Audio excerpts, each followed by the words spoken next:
The Tempest domain is all about the storm and the power held in those forces of nature.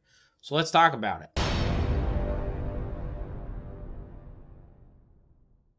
Hey fellow Game Masters, I'm Richard Quiner, and welcome back to the RPG Daily, your daily dose of all things tabletop role-playing games, helping you build your world and master your game. And today we're talking about the Tempest Divine Domain Cleric, and what that's all about. So of course, I want you to let me know what you think of this Divine Domain in the comments below, so I can compare them all a little later on. So what is the Tempest Domain? When you have thunder and lightning and earthquakes and heavy winds, this kind of things, those are what makes up storms, and that is what these deities have dominion over. The deities that watch over the Tempest can be deities who watch over seafaring, fishermen or sailors, just as well as deities who watch over other deities and throw lightning bolts at them. An interesting thing of note about this Divine Domain, though, that I saw that I was like, that's interesting, is these deities largely work with fear. Fear of storms, fear of retribution of the deities is what keeps the followers kind of in line. Of course, it doesn't have to be that way. Every world is different, every game is different, but I just thought that was a neat tidbit, and it's something that could play into Clerics as being very intimidating or scary people, perhaps? Maybe? As Clerics of Tempest, you're going to be going around wielding the power of the storm, preaching the good word of your deities. Some of these deities that you may have heard of are Talos and Akkadi. So how does the Tempest Divine Domain actually work? Well, we all know Clerics get a couple spells as they level up throughout the game. So at level 1, the Tempest Divine Domain Cleric gets Fog Cloud and Thunder Wave. Neither of these spells are normal Cleric spells, but the Fog Cloud does just that. It creates a 20-foot radius sphere of fog in an area.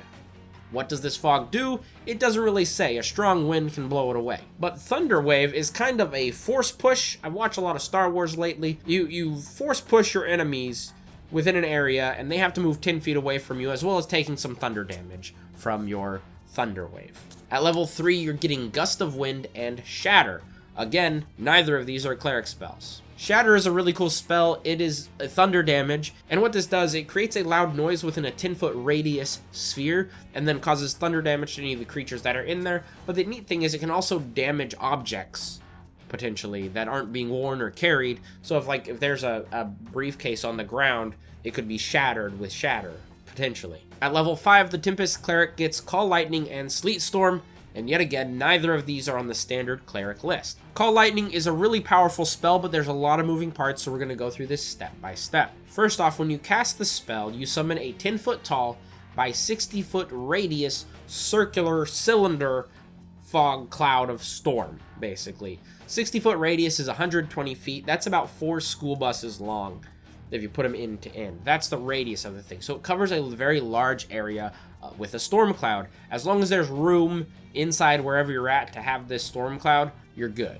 The first time you cast it, a bolt of lightning will strike a point on the ground that you choose in that area. Any creatures within 5 feet of that point on the ground have to make a dexterity saving throw, and if they fail, they take 3d10 lightning damage. So that storm actually lasts for 10 minutes, and throughout that 10 minutes, on your turn, as an action, you can summon down another lightning bolt anywhere in that area, and again cause the 3d10 lightning damage to any creatures within 5 feet of that lightning bolt that fail a dexterity saving throw. This essentially gives you 100 chances to electrocute someone.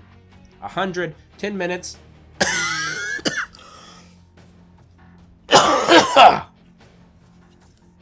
This essentially gives you 100 chances to electrocute someone with lightning bolts. The amount of dice you're going to be rolling on this is crazy. 3d10 times 100. 300 10-sided dice being rolled if it lasts the whole 10 minutes. It's a long time. This could be really useful in like a siege situation where you're up on like the wall and you're just like casting lightning bolts on an army attacking the castle. That could be cool. But then the other thing is, if you're outdoors and there is a storm already in existence, this spell, instead of creating your own storm, will take control of the storm that's already there. When it does that, instead of 3d10, you're doing 4d10 damage per lightning strike. But then on top of that, if you cast this spell at higher levels, it goes up 1d10 of damage for every level above its initial casting level. So the damage output potential of this lightning storm is massive. not on a turn-by-turn basis, but over the course of 10 minutes, you can hit a lot of people and do quite a lot, cause a lot of pain, essentially. At level 7, the Cleric gets Control Water and Ice Storm. Ice Storm is not a standard Cleric spell, but what it lets you do is bludgeon your enemies into submission with a 20-foot radius by 40-foot tall cylinder of Hailstorm. And if you've ever been caught in a hailstorm, even like the little ones that are just like small, like the size of a head of a pin, those can hurt too. So imagine getting hit by hail over and over again. It hurts. It's not fun. At level 9, you get Destructive Wave and Insect Plague. Destructive Wave is not on the Cleric spell list, so that's why we're talking about it. It is a shockwave kind of attack similar to Thunder Wave. What you do is you strike the ground, not unlike Thor, and any creatures within 30 feet of you, radius, all around you, will take 5d6 thunder damage, plus 5d6 radiant or necrotic damage, whichever you decide to use in that moment. That's a big shockwave, kind of, a lot of damage being dealt right in that moment. You'll notice in all these spells, it's a lot of storms, it's a lot of area of effect, it's not a lot of throw a spell at someone, but it's more of watch them save themselves from the spell. I thought that was kind of interesting with this class, or this Divine Domain, so yeah, consider that. Moving on to the features, at level 1, the Tempest Cleric gets a bonus proficiency of both heavy armor and martial weapons. So you get both of those, and you can be a little tank. Also at level 1, you get Wrath of the Storm, which basically lets you use the storm as a deterrent for your enemies. When you get hit by an enemy, you can use your reaction, and they will have to make a dexterity saving throw. If they fail, they get hit by a lightning bolt, essentially, or a storm. They take 2d8 lightning or thunder damage, whichever you decide. Which this just sounds great if you don't want to be hit that much. You know, they'll learn their lesson quick. As they hit someone, they get hit back just by hitting them.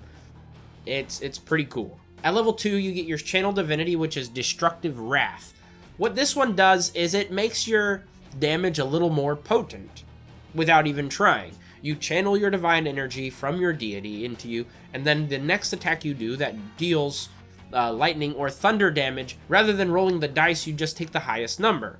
This could be especially potent in situations called like Destructive Wave or Call Lightning, where you're dealing with rolling large amounts of dice, because that just exponentially increases it. So with Destructive Wave, you're dealing 5d6 thunder damage right off the bat. With this, you're automatically hitting for 30. Same with Call Lightning, minimum 30 lightning damage. But if you cast it at higher levels, you could have a lot more. If it's a storm you control outsize, 40 lightning damage right away without having to roll for it.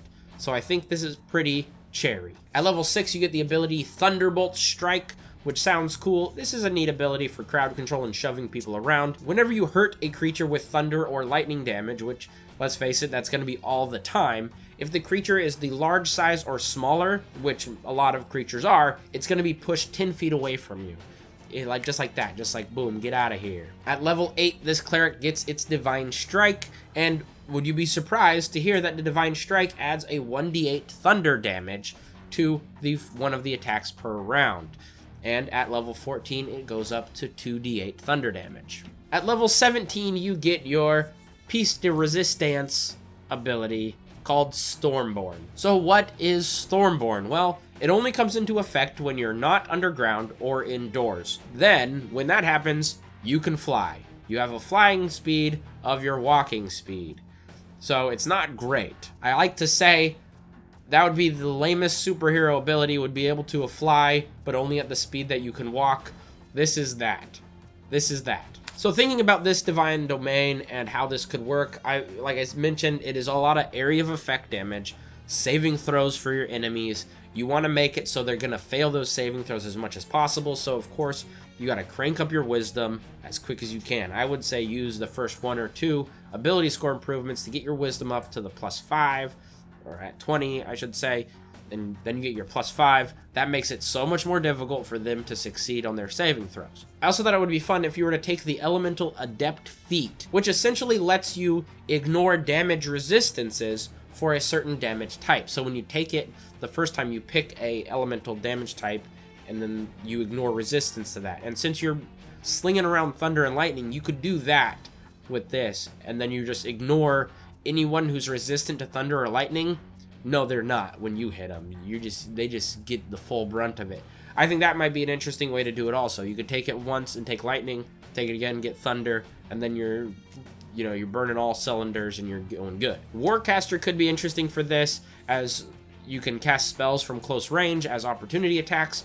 Might be useful. I hope you enjoyed this video on the Tempest Cleric, and you now know how to master the storm with your deities. I've been Richard. Thanks for watching.